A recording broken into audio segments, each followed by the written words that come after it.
So guys welcome back and today हम जिस movie को एक्सप्लेन करने वाले हैं उस मूवी का नाम है शबदम, जो कि हाल ही में रिलीज हुई है, जिसे IMDb पर 6.1 आउट ऑफ 10 की रेटिंग मिली है। और इस मूवी में हमें हॉरर थ्रिलर के साथ साथ एक बहुत ही कमाल की स्टोरी लाइन भी देखने के लिए मिलती है। तो चलो बिना किसी देरी के वीडियो को स्टार्ट करते हैं। तो मूवी की शुरुआत में हमें एक हॉस्टल दिखाया जाता है जिसका नाम रहता है होली एंजल्स, जो कि केरला के किसी मुनार शहर में है। अब यहाँ पर हम किसी कॉलेज के स्टूडेंट को देखते हैं जो किसी बिल्डिंग के छत पर खड़ी थी और उसके कान में लगातार चमगादड़ों की आवाज आ रही थी, जिसकी वजह से वो इतना ज्यादा फ्रस्ट्रेट हो जाती है कि वहीं से कूदकर अपनी जान दे देती है। लेकिन तभी हम उस लड़की को देखते हैं और हमें पता चलता है कि ये सब तो उसका सपना था और उस लड़की का नाम यहाँ पर अवंतिका बताया जाता है। और ये लड़की कोई स्टूडेंट नहीं बल्कि एक लेक्चरर थी। अब जैसे ही अवंतिका की आंख खुलती है वैसे वो देखते है कि उसके सामने बहुत सारी लड़कियां भागते हुए कहीं पर जा रही हैं। और उसके अगले ही सीन में हमें दिखाया जाता है कि अवंतिका ने जो भी अपने सपने में किया वैसे एक लड़की ने यहाँ पर कर दिया है। मतलब उसका जो सपना था वो यहाँ पर रियल हो गया, लेकिन किसी और लड़की के साथ जिसका नाम श्वेता था। और यहाँ पर इससे भी अजीब बात ये थी कि इस हफ्ते ये दूसरी मौत थी। मतलब इस हफ्ते इस कॉलेज में ऐसे ही 2 लोगों की मौत हो गई है। और ये सारी चीजों को देखकर कॉलेज का नाम बहुत ही ज्यादा खराब हो रहा था और इस चीज से कॉलेज के दिन बहुत ही ज्यादा परेशान हो जाते हैं। इसीलिए वो एक मीटिंग बुलाते हैं जहाँ पर ये सभी चीजें डिस्कस हो रही थी। अब यहाँ पर बहुत सारी बातें होती हैं जिसमें कि एक आदमी बोलता है कि मुझे तो लगता है कि ये सारा काम हमारे कॉम्पिटिटर कॉलेज का है, जो कि हमें बदनाम करने के लिए ये सारी चीजें कर रहे हैं। अब इन सभी चीजों को देखकर डीएन सबसे पूछता है कि तुम्हारे पास इसके सोल्यूशन के लिए कौन से आइडियाज हैं, जिस पर सभी लोग तरह तरह के आइडियाज देते हैं कि हमें तांत्रिक या चर्च के फादर को बुलाना चाहिए। लेकिन डीएन इस चीज पर राजी नहीं होते हैं, बल्कि बोलते हैं कि हम एक एजुकेशनल कॉलेज चला रहे हैं और तांत्रिक वगैरह से हमारे कॉलेज पर बहुत ही ज्यादा बदनामी होगी। अब इसे सुनकर वहाँ पर बैठा एक आदमी बोलता है कि हमें पैरानॉर्मल एक्सपर्ट को बुलाना चाहिए, जो कि हमें बता देगा कि आखिर इस कॉलेज में चल क्या रहा है, क्योंकि वो भूत वगैरह पकड़ने के लिए साइंस वगैरह का इस्तेमाल करते हैं, जिससे हमारे कॉलेज पर बहुत ही कम उंगलियां उठेंगी। अब ये आइडिया डीएन को भी अच्छा लगता है, इसीलिए वो मुंबई से किसी को बुलाते हैं। अब इसी के साथ सीन शिफ्ट होता है मुंबई में, जहाँ पर एक पैरानॉर्मल एक्सपर्ट दिया नाम की किसी छोटी सी बच्ची के भूत को काउंटर कर रहा था। बताया जाता है कि दिया की मौत कुछ ही दिन पहले हुई थी और उसकी मौत के बाद इस घर में पैरानॉर्मल एक्टिविटीज भी चलने लगी, जिससे परेशान होकर उसके मॉम डैड रूबिन को बुलाए थे, जो कि एक पैरानॉर्मल एक्सपर्ट है। अब रूबिन अपने डिवाइस से लड़की से बात करता है। दिया बताती है कि वो अपने मॉम डैड से बहुत ही ज्यादा गुस्सा है और ये बोलते हुए वो सभी लाइटों को फोड़ देती है और सामान को इधर से उधर फेंकने लगती है। तब रूबिन दिया से पूछता है कि आखिर क्या बात है, तुम ऐसा क्यों कर रही हो। अब इसका रीजन बताते हुए बोलती है कि उसके डॉल को उसके पेरेंट्स ने बाहर फेंक दिया है, जो कि उसे बहुत ही ज्यादा पसंद थी। अब ये सुनकर वो बाहर जाता है और उसकी बताई हुई जगह से उस डॉल को वापस लेकर आता है और उसके पेरेंट्स को देखकर बोलता है कि तुमने इसको बाहर फेंक दिया था, इसीलिए दिया को लग रहा था कि तुमने उसको भुला दिया है। इसी बात पे वो बहुत ही ज्यादा गुस्सा थी, इसीलिए तुम इसको अपने पास रखना। अब उसे मुनार से होली एंजल्स के बारे में पता चला था, इसीलिए वहाँ से डायरेक्ट निकलता है और कॉलेज में पहुंचकर वहाँ के डीएन से बातें करता है। अब डीएन उसको बताता है कि चेयरमैन ने उसको सिर्फ 10 दिन दिए हैं इस सारे मैटर को ठीक करने के लिए, तो तुम जल्दी से इन्वेस्टिगेट करो और एक रिपोर्ट बना कर दो कि हमारा कॉलेज वांटेड नहीं है। लेकिन रोबिन उससे कहता है कि मैं सिर्फ अपना काम करूंगा और जो भी चीजें होंगी वो सब मैं आपको बता दूंगा। लेकिन डीएन को कॉन्फिडेंस था कि यहाँ पर कोई भी भूत वूत नहीं है, इसीलिए वो चेयरमैन को कॉन्फिडेंस से बोला था कि 10-12 दिन में वो इस प्रॉब्लम का सोल्यूशन निकाल देगा। अब रूबिन को यहाँ पर रहने के लिए एक गेस्ट हाउस दिलाया जाता है, जिसे आरोक्यम नाम का आदमी रास्ता बताते हुए उसके कमरे में पहुंचाता है। अब वो आरोक्यम से पूछता है कि आखिर तुम यहाँ पर क्या काम करते हो। फिर वो दूसरा क्वेश्चन पूछता है कि तुम क्या भूत वगैरह पर मानते हो, तो वो बोलता है कि हाँ मैं बहुत ही ज्यादा इन सब चीजों में मानता हूँ। इनफैक्ट मेरे मालिक के बेटी को किसी भूत ने पकड़ लिया था, जो सारी चीजें बहुत ही ज्यादा डरावनी थी, इसीलिए मेरे को इस सब चीजों से बहुत ही डर लगता है। अब इसके बाद वो सभी स्टूडेंट्स के पास जाकर उनसे बातें करता है और जिन दोनों स्टूडेंट्स की मौत हुई, मतलब कि मुकेश और श्वेता, उन सभी के बारे में उससे पूछता है, जिस पर श्वेता की एक दोस्त बताती है कि वो बहुत ही अच्छी इंसान थी और काफी मजे करती थी, लेकिन कुछ दिन से वो बहुत ही ज्यादा परेशान थी और काफी शांत रहती थी, जिसके बारे में हमने उससे पूछा भी, लेकिन उसने इस बात का कोई भी जवाब नहीं दिया। अब रूबिन जाकर श्वेता के डेस्क को देखता है, जहाँ पर उसने बहुत ही अजीब तरह का कोई चीज बनाया था, जो कि एक सिंबल की तरह दिख रहा था। अब यहाँ पर रूबिन को पता चलता है कि श्वेता की मौत को 2 दिन हो चुके हैं और 2 दिन से अवंतिका ने अपनी क्लास भी नहीं ली है और वो उसके मौत के बाद से कुछ दिन के लिए छुट्टी पर थी, जिसको देखकर उसको बहुत ही शक होता है और वो अवंतिका से मिलने के लिए उसके पास पहुंचता है और उससे बात करके उससे कुछ सवाल जवाब करने लगता है, जिस पर वो बहुत ही ज्यादा चिढ़ जाती है और बोलती है कि तुम मुझसे ऐसे बात कर रहे हो जैसे कि मैं कोई क्रिमिनल हूँ। जिस पर रूबिन कहता है कि वो सिर्फ एक इन्वेस्टिगेटर है जब तक यहाँ पर कोई पैरानॉर्मल एक्टिविटी नहीं हो जाती है। अवंतिका कहती है कि ये सब अंधविश्वास है और वो इन सभी चीजों में नहीं मानती है। वो बोलती है कि वो भूत प्रेत भगवान वगैरह किसी चीज में नहीं नहीं मानती है और उसने इन सभी चीजों पर एक थीसिस भी लिख की है। अब रॉबिन पुलिस स्टेशन जाकर वहाँ के फाइल को इन्वेस्टिगेट करता है, जिसमें कि उसे पता चलता है कि मुकेश और श्वेता की मौत के समय उन दोनों की एक कान से खून बहा था।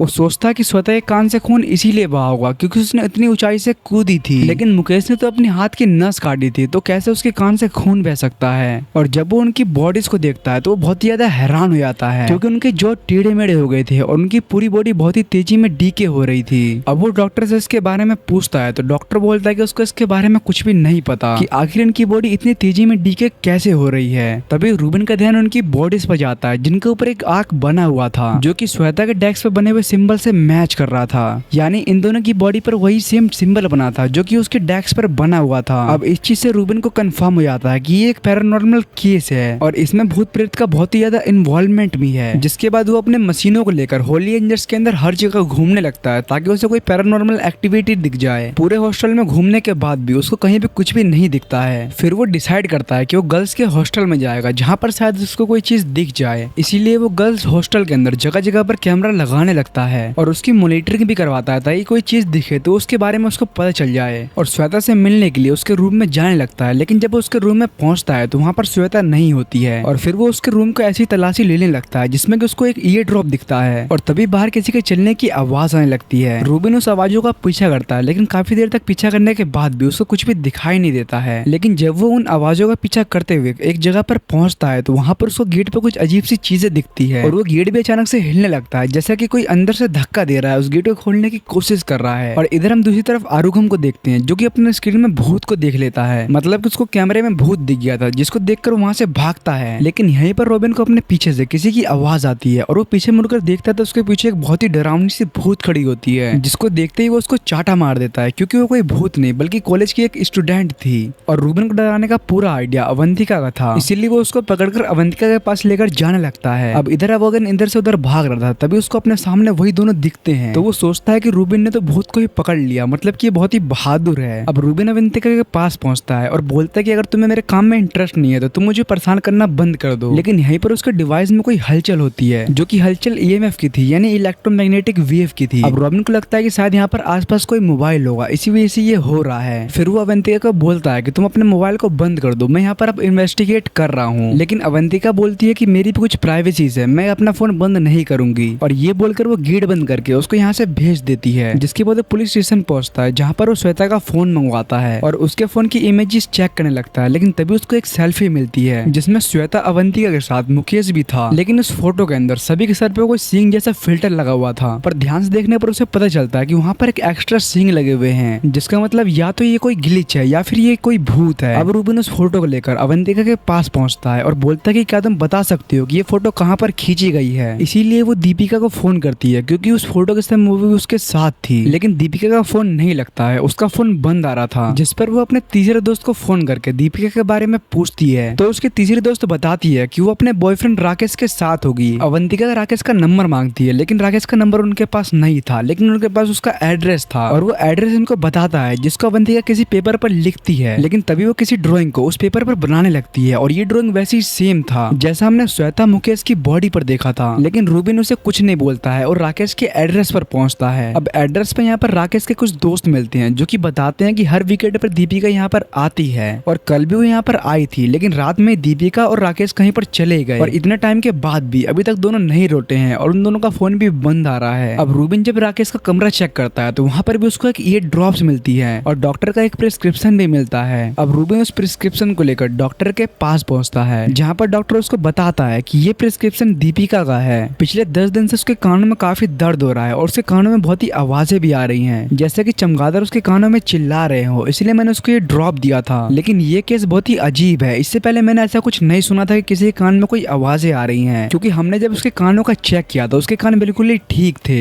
पर फिर भी उसको कुछ आवाजें सुनाई दे रही थी। अब यहाँ पर रूबिन को समझ में आता है कि अगले नंबर दीपिका का ही है, पर कल रात से इन दोनों का अता पता है ही नहीं कि आखिर वो कहाँ पर हैं। अब रूबिन को यहाँ पर लगता है कि दीपिका मिसिंग है, इसीलिए वो डीएन से कहता है कि हमें पुलिस कंप्लेन करनी चाहिए, पर डीएन उसको साफ साफ मना कर देता है और बोलता है कि इससे कॉलेज की बहुत ही बदनामी होगी। इसीलिए वो दीपिका के पास फोन करता है और उसको सारी चीजें बताता है, पर वो बोलती है कि कल उसको अपने थीसिस को जमा करना है, इसीलिए उसको बहुत ही काम है। लेकिन वो बोलती है कि वो इतनी भी सेल्फिश नहीं है। वो बोलती है कि जब तुमने कल मेरे को फोन बंद करने के लिए कहा था तो मैंने रूम में जाकर आते ही अपने फोन को बंद कर दिया था, लेकिन अवंतिका के गेट बंद करने के बाद भी वो सिग्नल वहाँ से आ रहा था और उसको वो सिंबल भी याद आता है जो कि अवंतिका अपने आप ही बनाने लगी थी, जिसका मतलब है कोई पैरानॉर्मल चीज उसके साथ जुड़ी हुई है और इसके बारे में अवंतिका को कुछ भी पता नहीं है। वो बोलता है कि कल प्रेजेंटेशन के बाद तुम मेरे को मिलना, मुझे तुमसे बहुत ही जरूरी बात करनी है। अब इधर दूसरी तरफ रात में दीपिका घूम फिर कर वापस अपने कॉलेज में आ गई थी, जिसको देखकर वहाँ का वॉचमैन रूबिन को इसके बारे में बता देता है, जिसे सुनकर रूबिन तुरंत हॉस्टल के लिए निकल जाता है। लेकिन हम इधर दीपिका को देखते हैं जिसके कानों में चमगादड़ों की आवाज आ रही थी जो कि उसे बहुत ही परेशान कर रही थी और इसी वजह से उसको यहाँ पर अटैक भी आ रहा था। जिसके बाद हम देखते हैं कि उसके हाथ पैर अचानक से मुड़ने लगते हैं और उसकी बॉडी पर वही साइन ड्रॉ होने लगता है। और इधर हम दूसरी तरफ अवंतिका को देखते हैं जिसको एक सपना आता है और इस सपने में उसने अपने आप को फांसी लगा ली थी। अब इधर रूबिन हॉस्टल के बाहर पहुंचा ही था, लेकिन तभी वो अपने सामने एक पेड़ के ऊपर दीपिका को देखता है जो कि फांसी लगाकर सुसाइड कर ली थी। अब रूबिन को कंफर्म होता है कि इनको कोई एंटिटी मार रही है, ये अपने आप से सुसाइड नहीं कर रहे हैं बल्कि कोई एंटिटी इनको जानबूझकर जान से मार रही है। अब फोरेंसिक वाले जब दीपिका की बॉडी को ले जा रहे थे तभी उसको उसके हाथ पर वही सिंबल दिखता है और इसी के साथ वहाँ पर चर्च का घंटा बजता है और उसका ध्यान एक पुरानी सी बिल्डिंग की तरफ जाता है जिस पर कि आरकिम उसको बताता है कि ये एक लाइब्रेरी है जो कि बहुत ही पुराना हो चुका है। अब रूबिन उसके अंदर जाता है जहाँ पर वो उसी सिंबल को नोटिस करता है जो कि सनलाइट की वजह से वहाँ पर शैडो बन रही थी। अब रूबिन को समझ में आता है कि इन सब का कनेक्शन इसी पुरानी लाइब्रेरी से है। अब वो यहाँ के एक बंदे से बात करता है जिसमें उसे पता चलता है कि श्वेता, मुकेश और दीपिका अक्सर यहाँ पर रात में दारू की पार्टी करने आते थे, जिसे रूबिन को समझ में आता है कि वो ग्रुप सेल्फी यहीं पर ली गई थी। इधर हम अवंतिका को देखते हैं जो कि अपने थीसिस का प्रेजेंटेशन दे रही थी, लेकिन तभी उसको अपने स्क्रीन पर उन तीनों की डेड बॉडीज दिखती हैं। लेकिन इन सभी चीजों को कंट्रोल करके वो अपने लेक्चर को खत्म करती है। अब वो इसके बाद रूबिन से मिलती है जहाँ पर रूबिन उसको बोलता है कि कल 12 बजे के बाद तुम्हें मुझसे मिलना है, ये बहुत ही जरूरी है, तुम्हें मेरे साथ पुराने लाइब्रेरी में चलना पड़ेगा। लेकिन वो घबराकर उससे बोलती है कि इन सभी चीजों से उसका कोई भी लेना देना नहीं है। फिर वो बोलता है कि मुझे पता है तुम्हें इन सभी चीजों के बारे में बहुत सारी चीजें पता चल चुकी है और इन सभी चीजों का लिंक तुम्हारे साथ ही है, इसीलिए जो तुम्हें पता है वो मेरे को बता दो। लेकिन वो कुछ भी नहीं बोलती है और वहाँ से चली जाती है। अब रात में हम लाइब्रेरी के अंदर रूबिन को देखते हैं जो कि अपनी सेटअप कर रहा था, तभी वहाँ पर अचानक से अवंतिका भी पहुंच जाती है। अब रूबिन अवंतिका को एक चेयर पर बैठाता है और उसके सर के अंदर कोई चीजों को लगाता है जिससे कि वो उसके बॉडी के रीडिंग्स को नोट कर सके। लेकिन तभी उसके सर में दर्द होने लगता है और वो सभी डिवाइसेस को अपने बॉडी से निकालकर फेंक देती है और अपने हाथ में लगी हथकड़ी को खोलने के लिए बोलती है। लेकिन तभी वहाँ पर बहुत सारी चीजें ब्लिंक करने लगती हैं और उसके डिवाइस में सिग्नल आते हैं जिसको देखकर रूबिन तुरंत उस आत्मा से बात करने की कोशिश करता है। अब रूबिन उससे बोलता है कि जिन क्वेश्चन का मैं आंसर पूछूंगा उसको तुम 1 बीप या 2 बीप कर आंसर देना, यानी जब आंसर हाँ हो तो 1 बीप और जब ना हो तो 2 बीप। और वो उनसे पूछता है कि क्या तुम इसी कॉलेज के स्टूडेंट हो, पर वहाँ पर 1-2 नहीं बल्कि 3 बीप्स आते हैं। वो उनसे मल्टीपल टाइम्स बहुत सारे क्वेश्चन पूछता है, लेकिन यहाँ पर हर बार 3 से 4 बीप आ रहे थे जिससे कि वो समझ नहीं पा रहा था कि आखिर यहाँ पर हो क्या रहा है। इसीलिए पूछता है कि क्या यहाँ पर 1 से ज्यादा आत्माएं हैं, तो उसे हाँ में जवाब मिलता है और यहाँ पर रखे सभी इंस्ट्रूमेंट बहुत ही अजीबोगरीब तरीके से रिएक्ट करने लगते हैं जिससे कि इनको पता चलता है कि यहाँ पर टोटल 42 आत्माएं हैं और ये सारी आत्माएं मिलकर ये सभी मर्डर्स कर रही हैं। यहाँ तक कि एक आत्मा उसको रूबिन के बगल में दिखती है जो कि उसके चेयर के ऊपर बैठी हुई थी, जिस पर वो अवंतिका को बोलता है कि तुम्हारे बगल में बहुत सारी आत्माएं हैं इसीलिए तुम यहाँ से मूव मत करना। पर अवंतिका डर जाती है, इसीलिए वो अपने हथकड़ी को खोलकर यहाँ से जाने की कोशिश करती है और तभी सारी आत्माएं उसके साथ चिपक जाती हैं और उसकी बॉडी को इधर से उधर फेंकने लगती हैं और उसके चेयर को भी हवा में उड़ा देती हैं। तभी यहाँ की लाइट चली जाती है और यहाँ पर अंधेरा हो जाता है, जिसको देखकर यहाँ पर खड़ी सभी लड़कियां बहुत ही चिल्लाने लगती हैं। पर रूबिन सभी को शांत करता है और बोलता है कि चुपचाप तुम मेरे को मेरा काम करने दो। अब ये सभी लड़कियां यहाँ पर रूबिन की हेल्प करने आई थी, लेकिन इनके साथ कुछ ऐसा होगा ये इन्होंने सोचा भी नहीं था, क्योंकि ये लड़कियां इन चीजों को मजे में ले रही थी। अब रूबिन एक ग्रीन लाइट ऑन करता है जिसमें कि वो देखता है कि अभी भी अवंतिका ऊपर है और सभी आत्माओं ने उसको पकड़ रखा है। लेकिन तभी अवंतिका नीचे गिरती है और सारी आत्माएं उसको घसीटते हुए एक अंधेरे से कमरे के अंदर लेकर जाती हैं। अब यहाँ पर जल्दी से रूबिन और सारी लड़कियां पहुंचती हैं, लेकिन उसकी हालत बहुत ही ज्यादा खराब थी, इसीलिए उसको हॉस्पिटल में एडमिट करवाना पड़ता है। लेकिन अभी वो बहुत ही अजीबोगरीब हरकतें कर रही थी, इसीलिए उसको बेहोशी का इंजेक्शन लगाकर उसकी पूरी बॉडी को बांध दिया जाता है। अब डीएन भी यहाँ पर पहुंच चुका था और वो रूबिन से बोलता है कि आखिर ये क्या हो रहा है और अभी जो भी चीजें हुई है उन सभी में अवंतिका का ही हाथ है, मतलब कि अवंतिका ही पोजेस्ड है, इसी वजह से सारी चीजें हो रही हैं। डीएन बोलता है कि उसके बारे में उसने उसकी फैमिली को ही बता दिया है और अब तुम उसे किसी तांत्रिक वगैरह के पास ले जाकर उसके भूत को उतरवा दो। लेकिन रूबिन बताता है कि उसकी असली जड़ अवंतिका नहीं बल्कि वो पुराना लाइब्रेरी है। पर ये सुनकर डीएन के हाव भाव बदल जाते हैं, वो बहुत ही गुस्सा हो जाता है और रूबिन को अपना सामान पैक करके यहाँ से जाने के लिए बोलता है। पर उसका काम अभी तक खत्म नहीं हुआ था, वो अपने रूम में जाता है और रात की सारी रिकॉर्डिंग को एक खास टेप के अंदर डालकर सुनने लगता पूछता है, लेकिन यहाँ पर उसे उनकी भाषा समझ में नहीं आ रही थी कि उनको पता नहीं चल रहा था कि आखिर ये बोल क्या रही हैं, जिससे कि रूबिन बहुत ही ज्यादा फ्रस्ट्रेट हो जाता है। और फिर उसे चर्च की बेल की आवाज आती है और वो डिसाइड करता है कि वो कुछ देर जाकर चर्च के अंदर बैठेगा। इसीलिए वो अरुक्यम से पूछता है कि यहाँ पर आसपास कौन सा चर्च है, लेकिन वो बोलता है कि यहाँ पर आसपास तो कोई चर्च है ही नहीं। लेकिन तभी उसे चर्च की फिर से बेल की आवाज आती है और वो बोलता है कि आवाज तुम्हें सुनाई दे रही है। तो अरुक्यम पूछता है कि कौन सी आवाज, मुझे तो कुछ भी सुनाई नहीं दे रहा है। तब रूबिन को समझ में आता है कि आवाज सिर्फ उसी को सुनाई दे रही है, इसीलिए वो जल्दी से लाइब्रेरी के अंदर पहुंचता है। तभी रूबिन को उसके दोस्त दीपक का कॉल आता है, जिसमें दीपक बोलता है कि तुमने जो लाइब्रेरी की फोटोज भेजी थी उनके हिसाब से पूरा लाइब्रेरी का स्ट्रक्चर एक पूरे चर्च की तरह बना हुआ है और इसके बहुत ही ज्यादा चांसेस हैं कि वो लाइब्रेरी पहले चर्च होगी। अब वो किसी पुराने बंदे से मिलता है जिससे कि उसे पता चलता है कि ये लाइब्रेरी पहले चर्च थी, जिसे काफी साल पहले तोड़कर लाइब्रेरी बना दिया गया था। अब रूबिन को वहाँ पर एक पियानो दिखता है जिस पर टैप करते ही वहाँ पर एक धुन निकलती है और उस धुन की वजह से वहाँ पर एक सिंबल क्रिएट होता है, जिससे कि उसे याद आता है कि ये भी एक कम्युनिकेशन करने का तरीका है। और इसीलिए वो रेडियो को चालू करता है और एक एक कर सभी फ्रीक्वेंसी पर चेक करने लगता है कि शायद किसी फ्रीक्वेंसी पर वही सिंबल बन जाए। और ऐसा ही होता है, 444 की फ्रीक्वेंसी पर वही सेम सिंबल बनता है। अब रूबिन गूगल पर सर्च करता है तो उसको पता चलता है कि 444 को गॉड की फ्रीक्वेंसी कहा जाता है। अब उसको काफी मेहनत करने के बाद एक म्यूजिक मिलता है, लेकिन यहाँ पर हमें बताया जाता है कि रूबिन को म्यूजिक से नफरत था, पर वो इन सभी चीजों को साइड कर उस म्यूजिक में जो भी बज रहा था उसको वो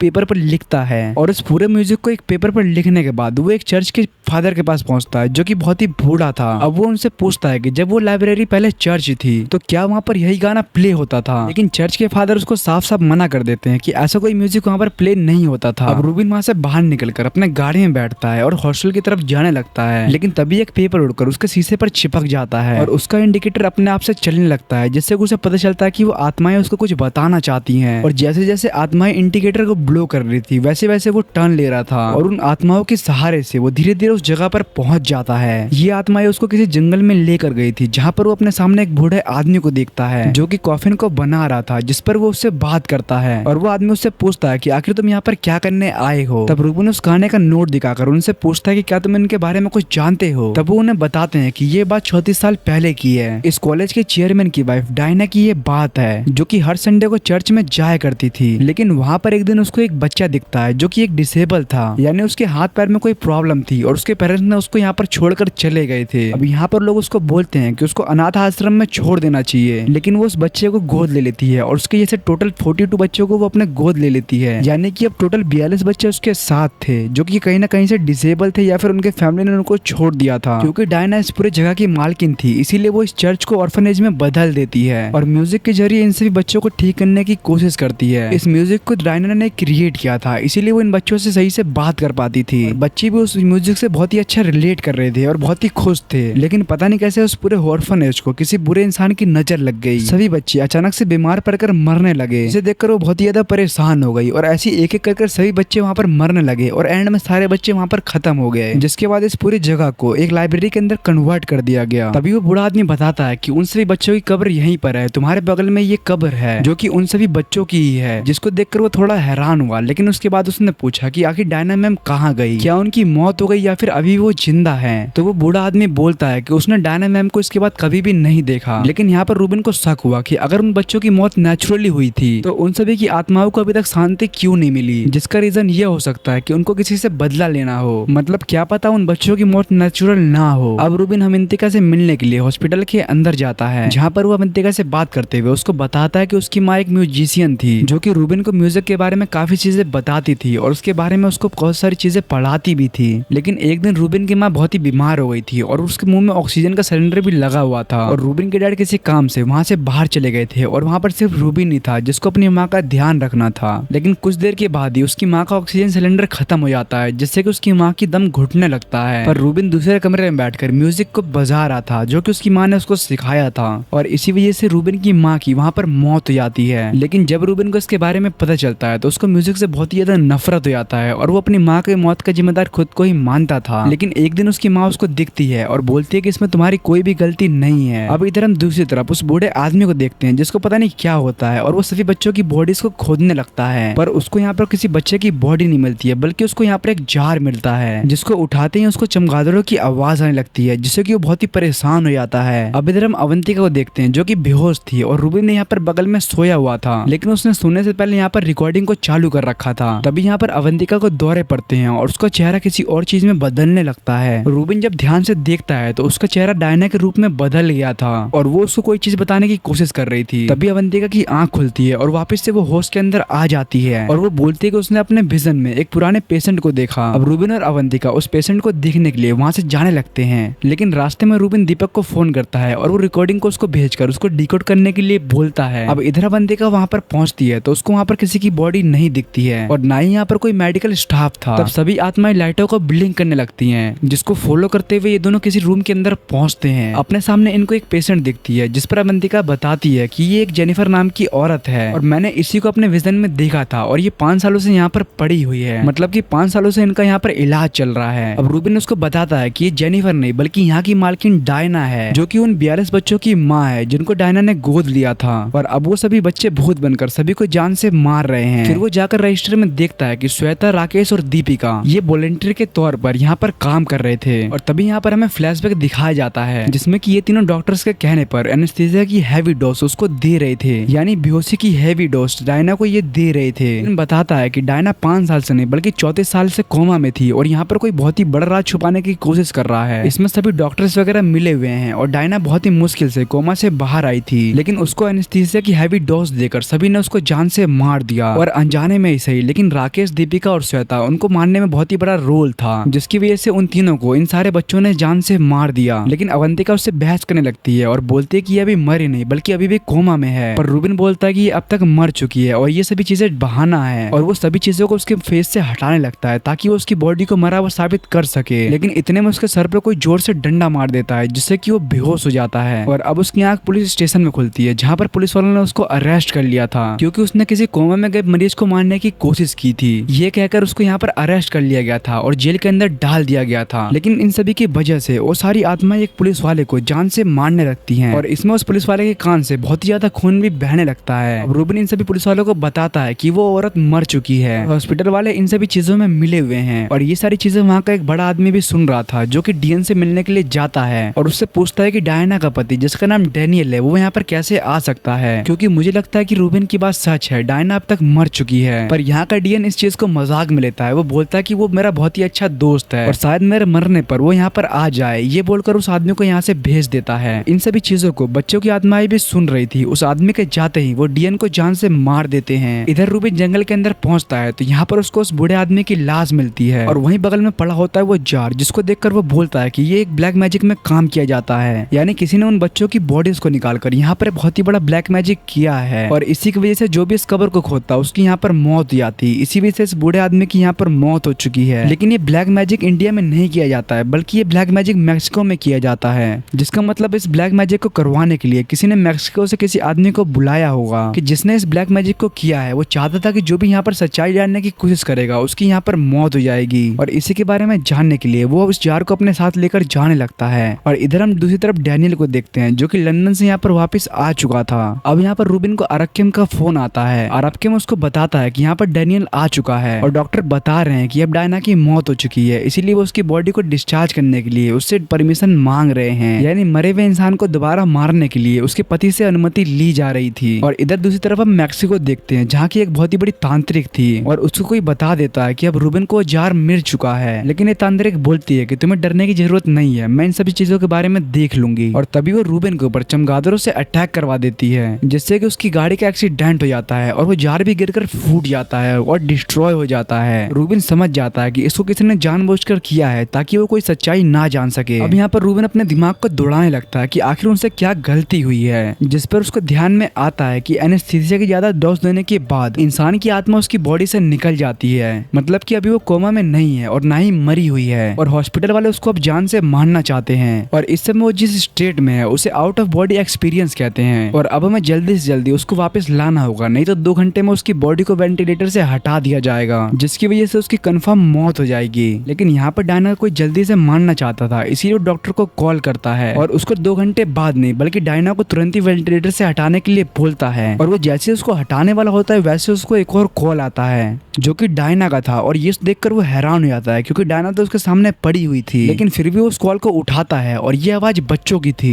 जिसकी वजह से उसका कान फट जाता है और उसकी यहाँ पर खून बहने की वजह से मौत हो जाती है। अब रूबिन और अवंतिका अवंतिका हॉस्पिटल के अंदर पहुंचते हैं, लेकिन तभी उसको दीपक का फोन आता है और दीपक बताता है कि उसने उस चीज को डिकोड कर लिया है और उसमें बच्चों की आवाज से उसको किसी का नाम सुनाई दे रहा है, जो नाम नैन्सी डैनियल का है, मतलब कि डैनियल की दूसरी वाइफ का है, और वही उस मैक्सिकन तांत्रिक को पैसे देकर ये चीज करवा रही है। अब डैनियल को इन सभी चीजों के बारे में पता चल जाता है, जिसमें कि वो नैन्सी से पूछता है कि आखिर तुमने ऐसा क्यों किया। तो वो बताती है कि वो हमेशा से डायना को अपना कॉम्पिटिटर मानती थी, इसीलिए उसने डायना से जीतने के लिए ये सभी चीजों को किया है। वो बताती है कि काफी साल पहले जब उसने म्यूजिक से बच्चों का ट्रीटमेंट करना चालू किया था, जिससे उसे बहुत ही प्रोग्रेस मिल रही थी, तो उसको देखकर वो बहुत ही जल रही थी, जिसकी वजह से उसने अपने दूसरे ट्रीटमेंट को चालू किया और उसमें उसने ब्लैक मैजिक का भी यूज किया। लेकिन इस चीज से बच्चों के ऊपर उसका उल्टा असर पड़ा, जिसकी वजह से उन सभी बच्चों की मौत होने लगी और इस चीज को डायना ने भी देख लिया था। इसी वजह से नैन्सी ने उसको पीट पीट कर उसको जान से मारने की कोशिश की, पर इसके रिजल्ट में वो मरी तो नहीं, लेकिन वो कोमा में चली गई और इतने टाइम से वही पैसा देकर उसको कोमा में रखने की कोशिश कर रही थी। और अपने बारे में सभी चीजें बताने के बाद वो ब्लैक मैजिक की मदद से डैनियल को भी जान से मार देती है। अब इधर हम दूसरी तरफ डायना को देखते हैं, जो कि अपनी बॉडी के बगल में थी, और रूबिन उसको बोलता है कि तुम अपनी बॉडी में वापस आ सकती हो, लेकिन तुम्हें जल्दी करना पड़ेगा। पर वो उन सभी मरे हुए बच्चों को छोड़कर वापस नहीं आना चाहती थी। तभी वहाँ पर अवंतिका को एक बुक मिलती है, जो कि नैन्सी की थी,